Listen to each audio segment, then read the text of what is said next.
This is Angela Grayson from the Loving Life Fitness podcast to help others in their fitness journey. All possible.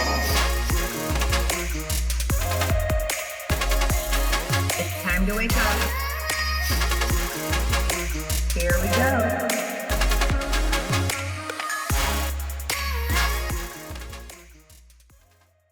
Today, we're starting our podcast with Jay Scherr of Jay Scherr Business Consulting. Jay is a magnificent person and has a wonderful outlook in life about being disciplined, reaching goals, and maintaining a healthy lifestyle. He is also an advisor. He is a coach. He is a mentor, and he is the host of Business Minds Coffee Chat, a great podcast to help people with businesses succeed in their business. So, Jay, here we are. Good morning. How are you?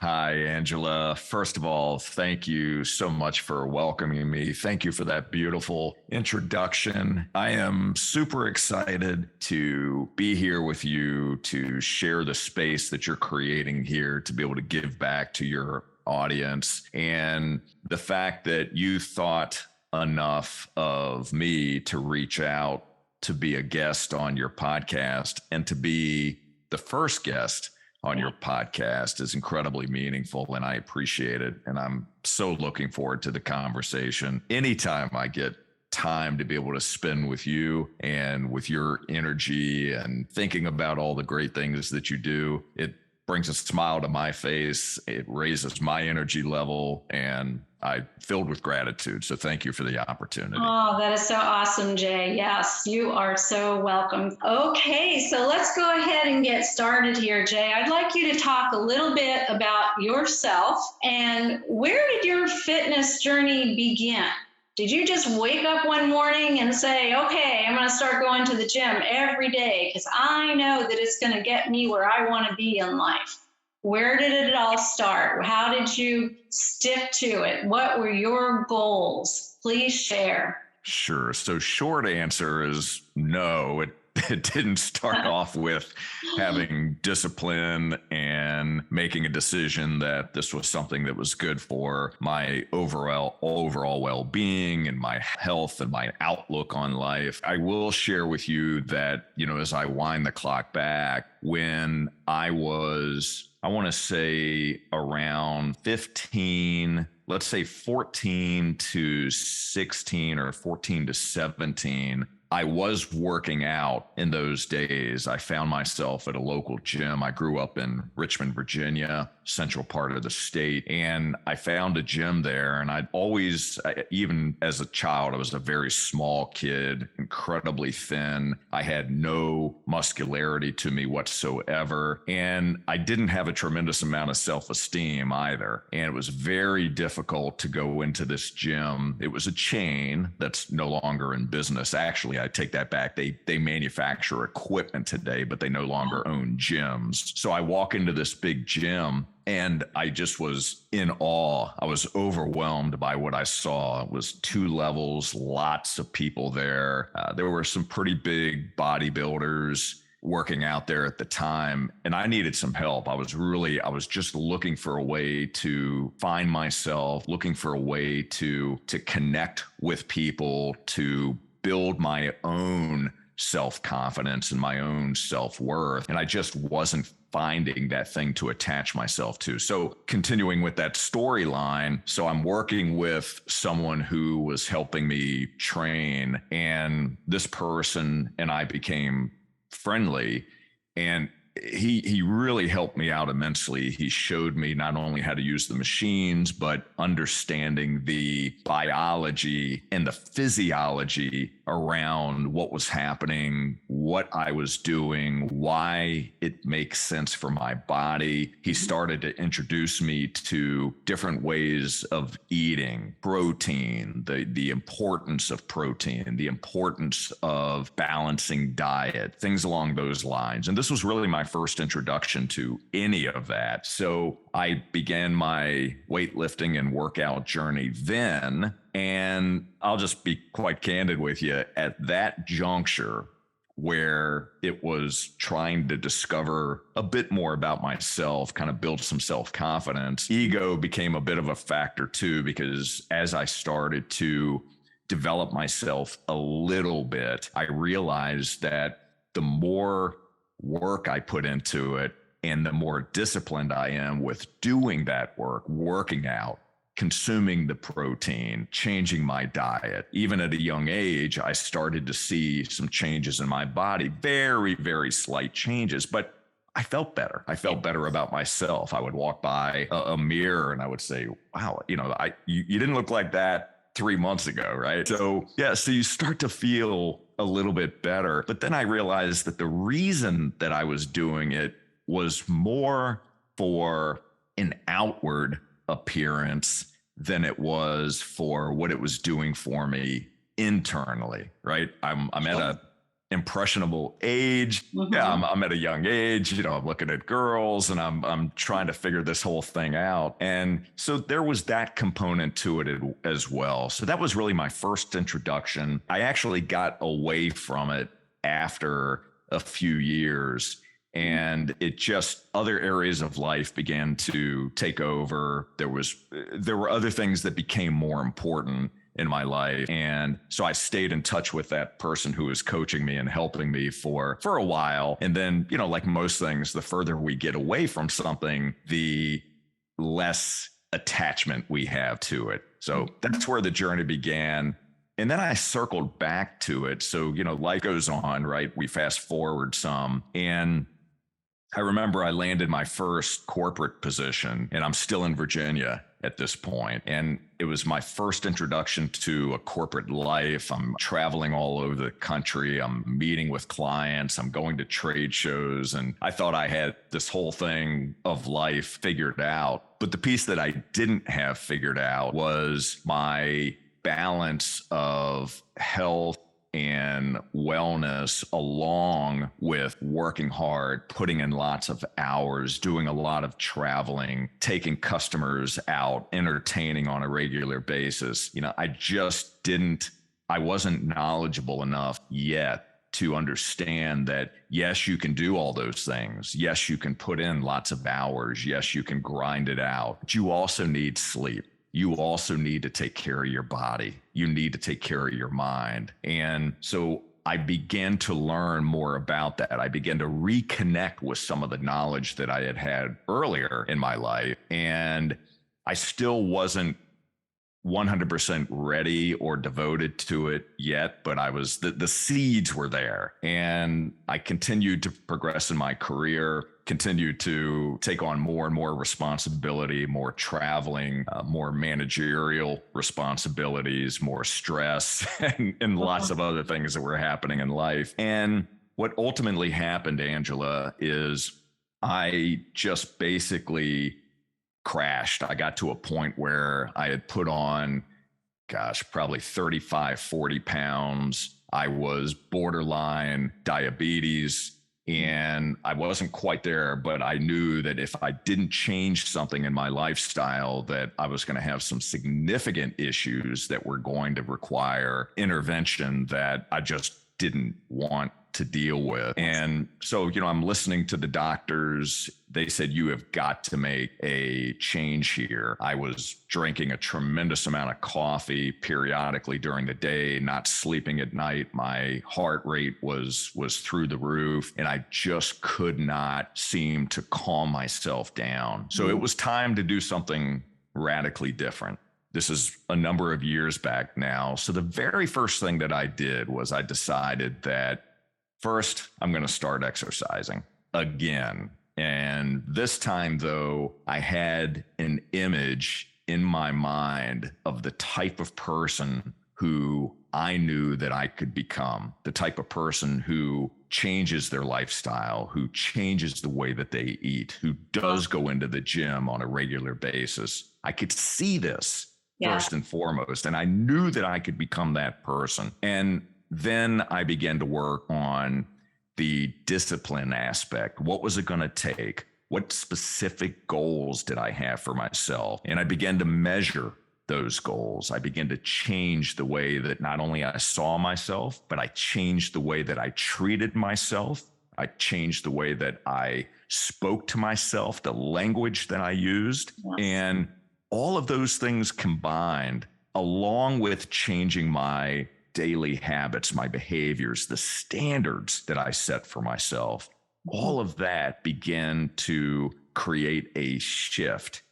And it did not happen overnight. Journey that I continue to be on. But I will tell you this, that once I started and once I committed myself to it and knew that even when I didn't want to get up in the morning, when I would rather stay in bed for another hour or when I wanted to open up the bag of chips or whatever it was, the things that I would normally have done, right? Like pound down a couple, McDonald's, cheeseburgers or what have you. The easy way.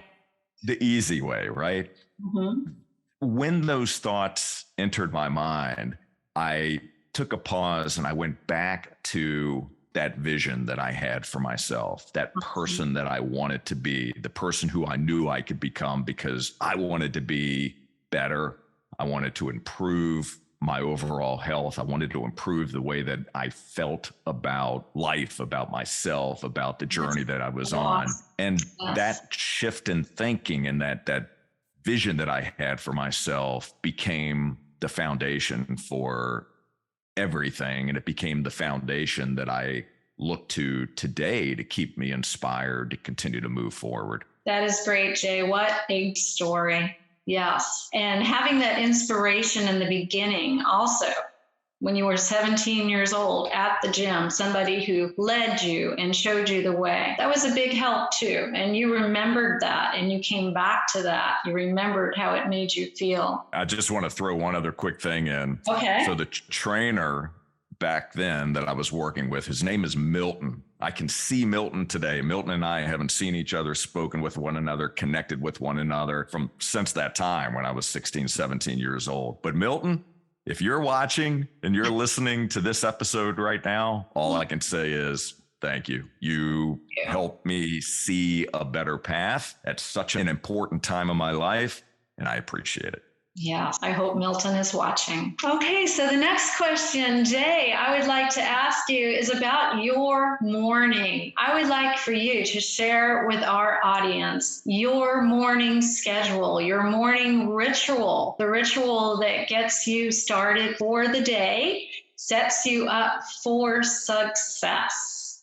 So go ahead and tell us about that. Be happy to. So my mornings start typically around 4 to 4:15. I get up. I do set an alarm on I wear a Fitbit. I set an alarm on the Fitbit, but it's rare that the alarm would wake me up because I'm already stirring before the alarm hits. So first thing when I get up, before my feet even hit the ground, I'm setting an intention for myself for that day. So it may be something as simple as, I can't wait to jump into this day. I know it's going to be a fantastic one. I can't wait to get out there and serve others. Whatever it is that I'm going to be doing, I think about that. So I'm planting those initial seeds. That's before my feet hit the ground. Then I actually get up, and the very first thing that I do is I grab a glass of water and I go into my office where I immediately read.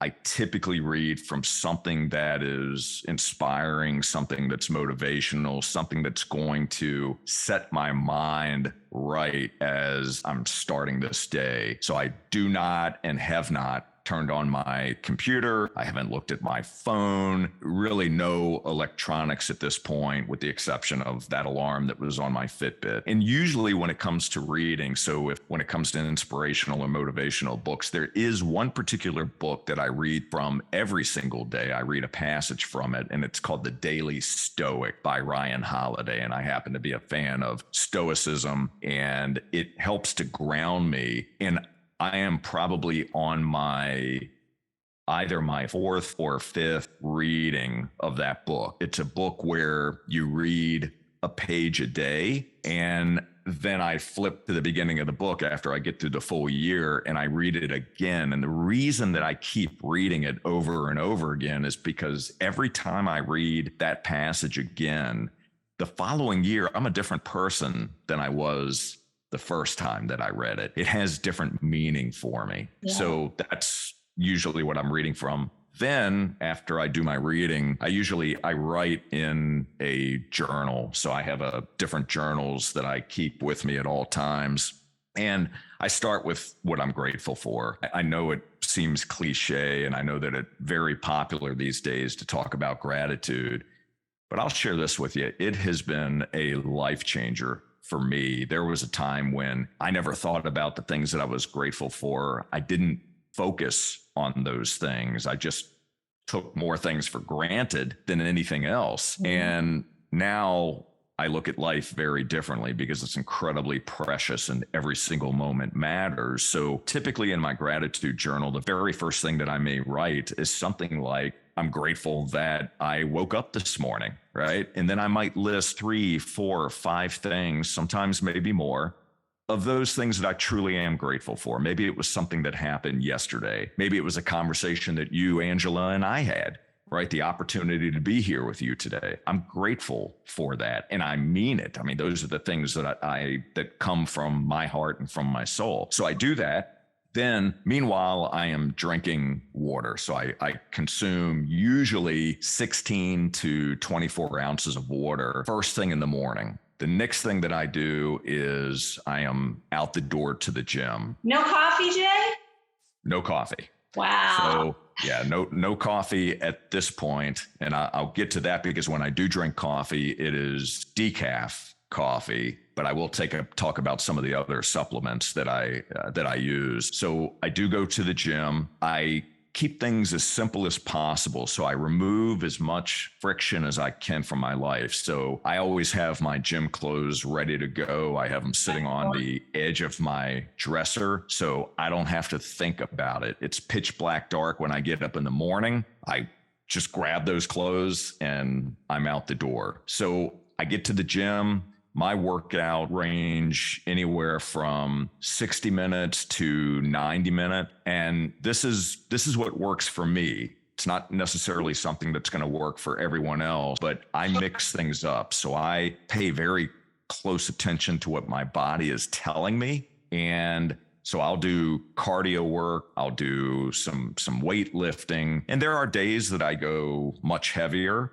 than on other days, but I am always doing some type of cardio. I'm very, very focused on my heart rate, getting it to a certain point. And I also enjoy tracking data. So I collect as much data as I can on my own physical activity. Yeah. And I use that as a tool to be able to learn what's working for me, where and when am I most efficient with the time that I'm spending doing physical activity, and what can I do to improve? So I track those things. And so when I'm done with the gym, I come home, and at this point I'll shower. Now I'm usually ready to check in, find out what's going on for the day. What are the critical things that I need to work on? What are the priorities that I've established? What meetings do I have coming up? I do some social posts depending on the day of the week. There is a social post that I put out every day that's really more inspirational in nature. Just going to lead to our next question. Okay. So this is all still part of the morning routine. Now is when I would normally have my decaf coffee, but I'm also supplementing at this point. So I'm taking different vitamins, the different things that have worked well for me, a green drink. I'm really trying to get as many vitamins and minerals and probiotics in my system at this point as I possibly can, continuing to drink the water, and then the coffee comes, and then really I'm into my day. And Angela, I have found, and this may be different for you, but I have found that certain hours of the morning are my most productive mental time, meaning that I'm going to do deep, very focused work earlier in the morning into, let's say, noon to 1 o'clock, because I have the bandwidth to do it. I'm highly focused at this point. And that's where I'll do a lot of the detailed work. And then the rest of the day, I'm able to have meetings, I'm able to have coaching sessions, but I'm not necessarily working on data, working on numbers, working on strategy, things like that. So once we're a bit more in tune with where we are mentally and physically strong, we can start to optimize and use that to our advantage and leverage that to be able to create the best results possible. Yes, Jay, you figured out what works best for you and you do it on a daily basis. That's the best thing that everybody can do for themselves. Have that regular schedule on a daily basis so that they can continue to be successful every single day and see where that journey leads. So Jay, going into our next little discussion here, you started talking about your inspirational quotes. And anybody who knows Jay Scherr knows that he is on social media every single day, putting up social posts about anything inspirational that he wants to share with others. Jay, that is so inspirational to me, and I appreciate seeing those posts on a daily basis. You don't know how much that does for me. What I would like to know is, why do you do this, Jay, every single day? And how does it make you feel? Thank you for sharing that it has an impact on you and that it inspires you somehow, some way. My goal behind doing it was partly tied into discipline. It was tied into the fact that when I commit myself to doing something, and if I am intentional about it, and if I mean what I say I'm going to do, then I'm going to show myself visually as well as the physical aspect of going to the gym and doing the work. But I'm going to create a visual representation of the fact that I did it and that I can look back on something and not only see my own progression, but also be able to share thoughts, share something that I have learned, some piece of information, a piece of wisdom, maybe something that I've learned from someone else, an experience that I had that day, or a conversation that I had that brought up something that I thought could be beneficial to others. And I wanted to document that somehow. So I started this a couple of years back, and I don't miss a day, because I don't miss a day of focusing and taking care of myself. And the funny thing is, I'll have people that will come up to me that know me for nothing other than, hey, are you the guy that puts those inspirational quotes out from the gym every day? And I'll own up to it and I'll say, yes, that's me. And it's just kind of funny. You know, you'll get comments from people sometimes that, hey, I needed that at that very moment. Thank you for sharing that. And that goes a long way. But I'll be very candid with you. It really is more for me than it is for anyone else. If it serves someone else, fantastic. My goal was to create a method of self-signaling, giving me the messages that I needed to hear or that I need to hear in that very moment to keep me going. So if you were to take a look at them and read them differently, maybe than the way that you're currently reading them, you can start to see where maybe someone's talking to themselves, right? And I'm telling myself these things. That was the genesis behind it. And it just has continued to be something that I do. It keeps me focused on what is important to me in the mornings. And it absolutely is a way for me to stay disciplined and keeping my mind and my body sharp. Yes, we all need those words of inspiration on a daily basis, even on our best days. It's always good to hear things inspirational. Wisdom, sometimes I'll walk up to or be having a conversation with somebody that's older than me, and I will ask them, please share some of your wisdom with me. And they'll look at me like, where'd that come from? You want me to share my wisdom with you? Yes, anything that you have to share. Sometimes something silly comes out, sometimes something really meaningful comes out.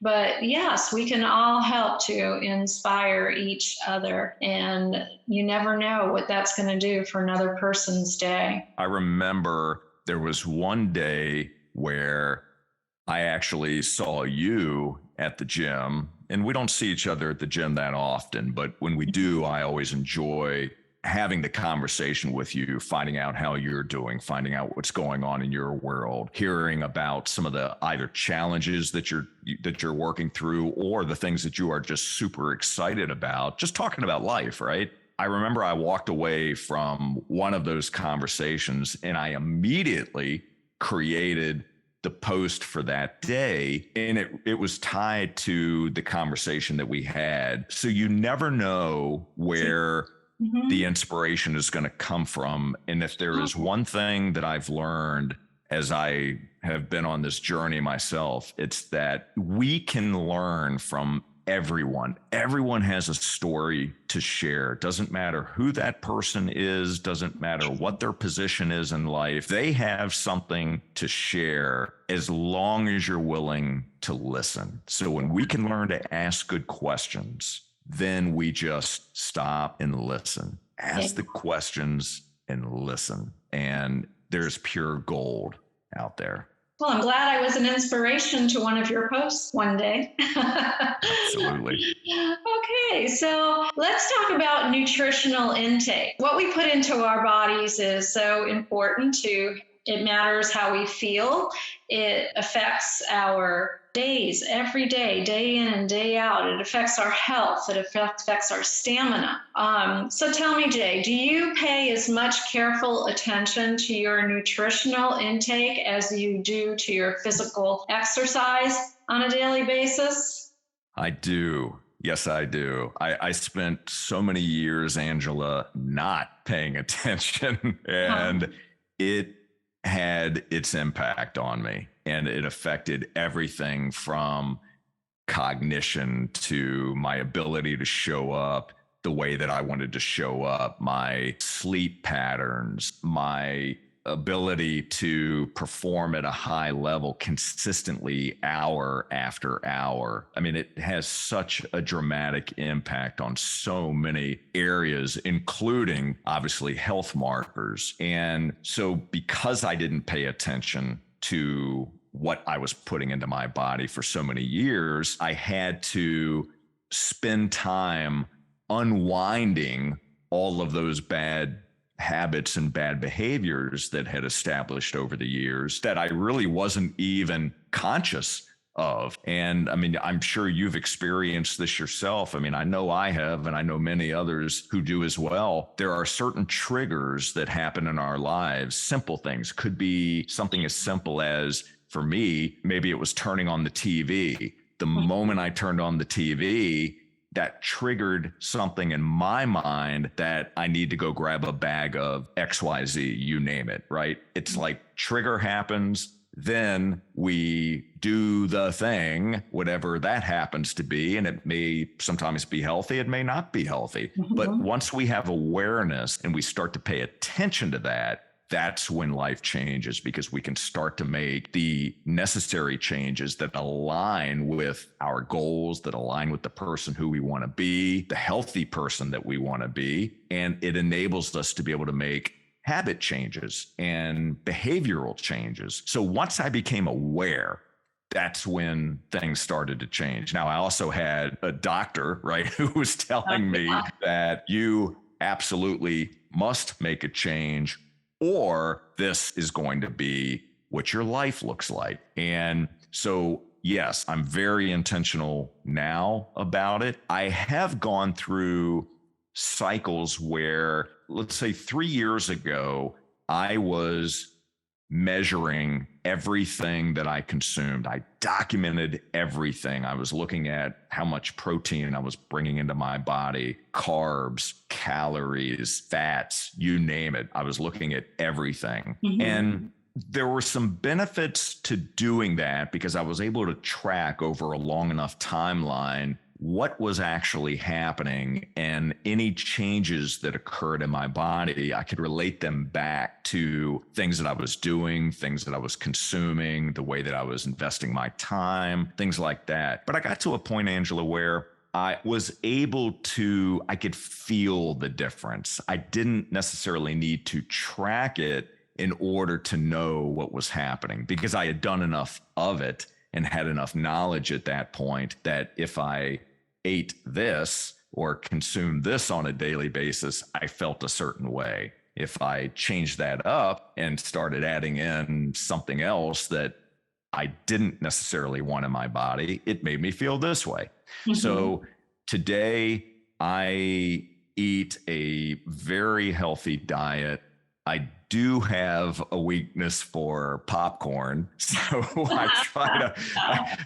I make the healthiest popcorn that I possibly can. So I use organic white popcorn. I use coconut oil, and I make the popcorn myself. So I use coconut oil, and then I use Himalayan sea salt to flavor it, and that's it. So look, we all have our thing, and I'm not making excuses, but I am as much as I'm disciplined about my morning routine and the way that I structure my time and my days, I am equally as disciplined about the way that I eat. I think a lot of people are going out to eat more often because it's so convenient. Even a lot of families go out to eat more now than they ever did in years past. Maybe now that things are getting a little more expensive, not so much. The convenience factor, anything easy and quick and get it done so we can move on to the next thing. That's a problem, because it's so easy to eat the wrong things or overeat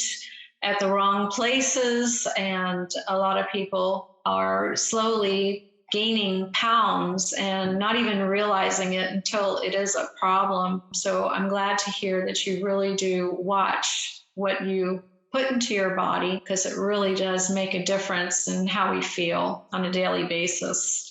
Yeah, for sure. And I would just throw this out because this is something that I had to learn through my own experiences. When I have those days or those times where I grab I'm making the popcorn or whatever that thing is that normally I wouldn't necessarily eat on a regular basis, show yourself some grace. Don't beat yourself up over it. It's okay.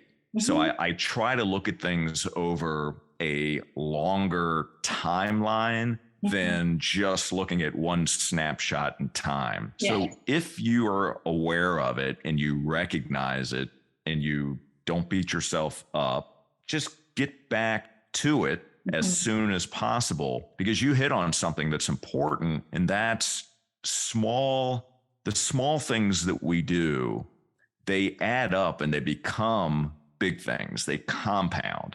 Yes. So if every single day I eat some small thing that's not good for me, yet I do it on a consistent basis, I may think to myself, it's small. It's not that big a deal, right? It's not going to have that big of an impact. Challenge with that is yes, one day, one snapshot in time, probably not going to make a major ordeal unless you have some sort of medical condition or something that thing could impact.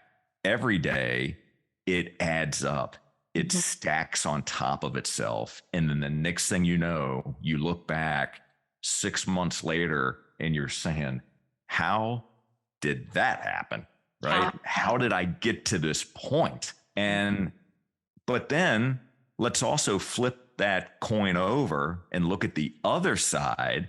When we do exactly the same thing, we start to stack good habits, right? Good, healthy eating habits, good exercise routines, reading good books. We do a little bit at a time every single day. That also has a compounding effect. And we live in a world today where we can place an order on Amazon.com and have something delivered that same day. We are in this mentality of instant gratification. And when it comes to taking care of ourselves, when it comes to investing in our own bodies and in our mind and in the way that we want to show up to the world, that's not instant gratification. It takes time to do the building. It takes time to build the discipline before you start to see the results. Building the discipline, changing the habits, one habit at a time, changing bad habits to good habits. It's all a step-by-step process, but all possible a little at a time.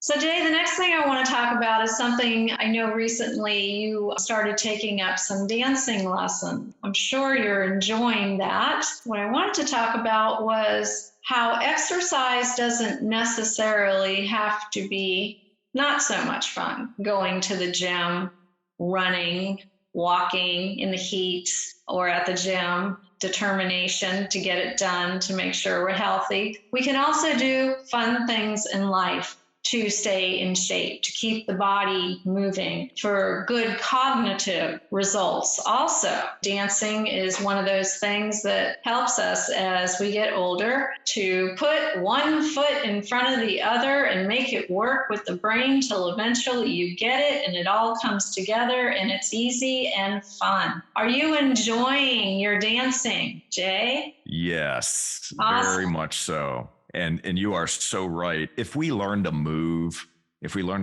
our bodies, incredible things can begin to happen. And dancing is, years back, my wife and I had signed up for a ballroom dancing class. And it was interesting. We didn't have the best experience at that time. You know how it is. People make all the difference in the world, right? Sure. So we decided to start again at a different location. And sometimes just having the right person to help guide you, to teach you, to coach you, to encourage you, and being in the right place at the right time can make all the difference in the world. It's something different. It engages a different part of the brain, of the body. I'm a rhythmic person. I've been a drummer since the time that I was a wee little kid. So I have natural rhythm, but there's something about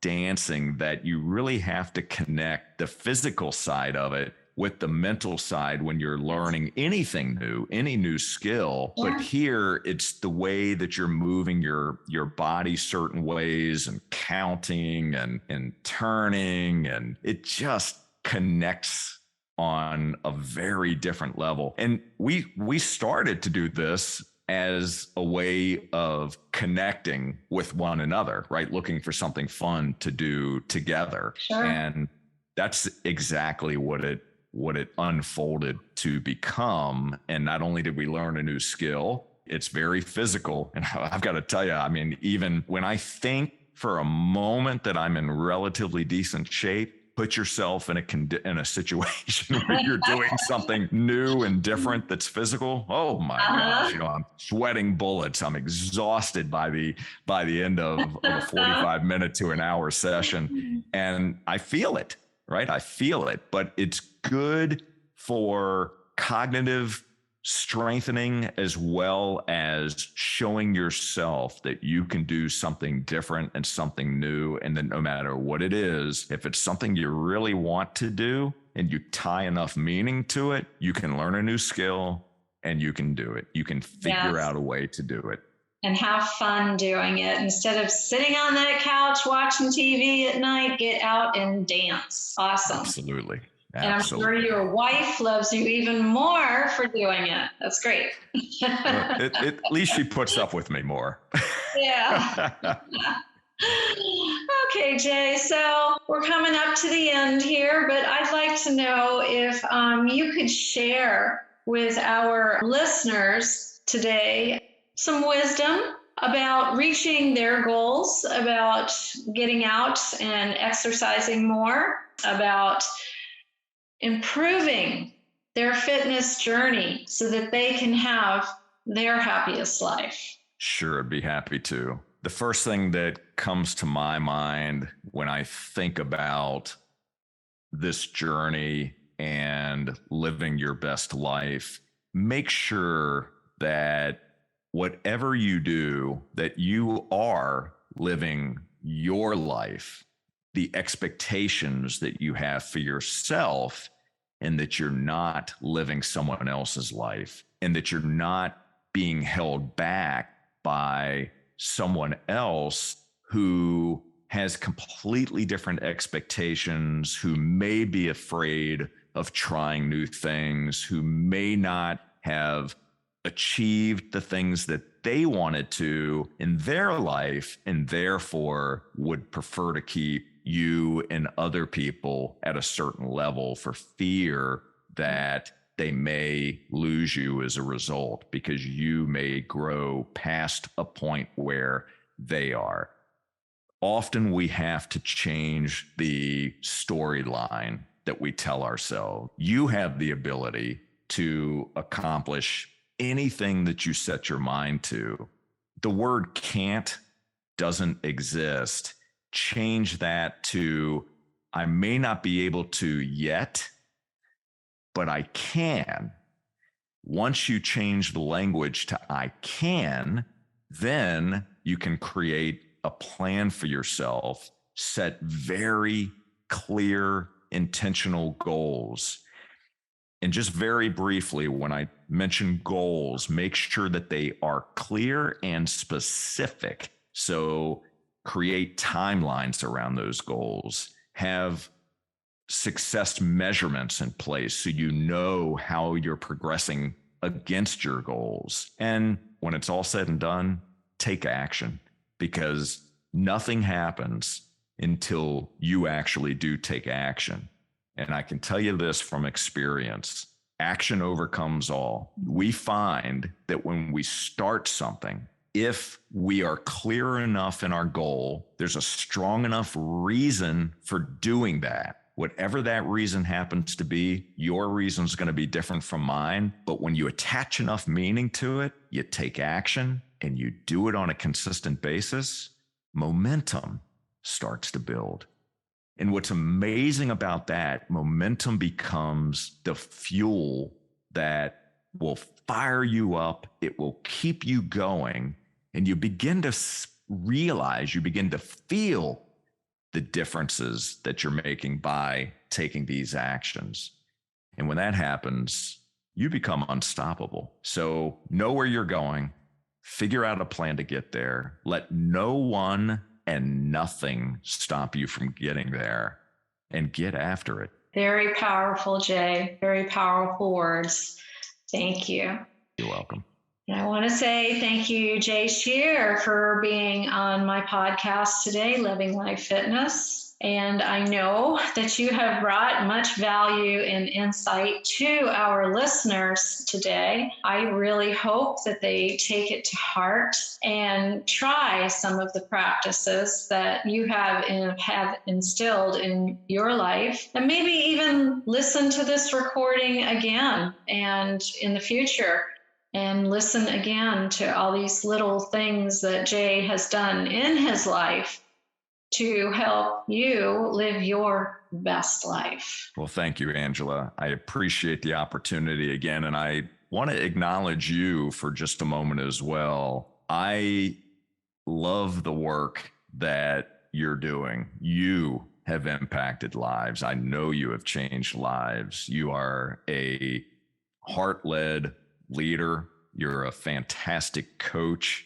and keep doing the great things that you're doing. Keep elevating, because you are making a difference in the world. And I know that this podcast is going to make a difference for a much wider audience as well. So I'm grateful for you. Thank you. I hope so, Jay. I'm reaching out, trying to help others, and it makes me feel so good when people say that I have helped them, I am helping them, and they want to continue to move forward.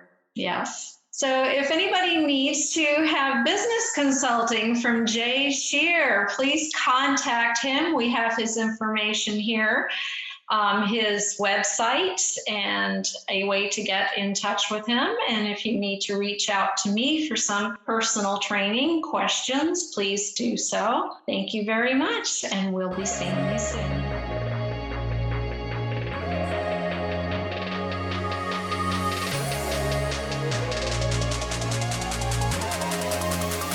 This is Angela Grayson from the Loving Life Fitness Podcast to help others in their fitness journey. All possible. It's time to wake up. Here we go.